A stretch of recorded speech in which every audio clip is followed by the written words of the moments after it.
আসসালামু আলাইকুম রহমতুল্লাহ। প্রিয় দর্শকবৃন্দ, আনভিপল ফার্ম অ্যান্ড হ্যাচারির পক্ষ থেকে সবাইকে জানাই শুভেচ্ছা। দেখতে পাচ্ছেন এটি আমাদের একটি 180 থেকে 100 ডিমের একটি ম্যানুয়াল ইনকিউবেটর, যেটার মাধ্যমে আপনারা খুব সহজে হাঁস, মুরগি, কোয়েল, তিতির বিভিন্ন ধরনের ডিম থেকে বাচ্চা উৎপাদন করতে পারবেন এই মেশিনের মাধ্যমে।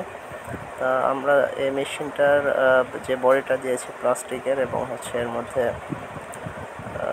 দেওয়া আছে কন্ট্রোলার এবং ভালো মানের চার্জার। দেখতে পাচ্ছেন ভেতরের আমরা এর মধ্যে পুরো ভেতরটা ফুয়েল দিয়ে কভার করে দিয়েছি, এবং ভেতরে একটা হাই স্পিড ফ্যান আছে, ডিসি ফ্যান, এবং দুটি হোল্ডারের সকেট দেওয়া আছে। এর মধ্যে দেখতে পাচ্ছেন হিটের সেন্সর এবং আর্দ্রতার সেন্সর। তো আপনারা যারা নিতে চাচ্ছেন স্ক্রিনে নাম্বার দেওয়া থাকবে, কল করে অর্ডার কনফার্ম করবেন। আমাদের ঠিকানা জয়পুরহাট সদর সরকারি কলেজের উত্তর পার্শ্বে। আসসালামু আলাইকুম রহমতুল্লাহ।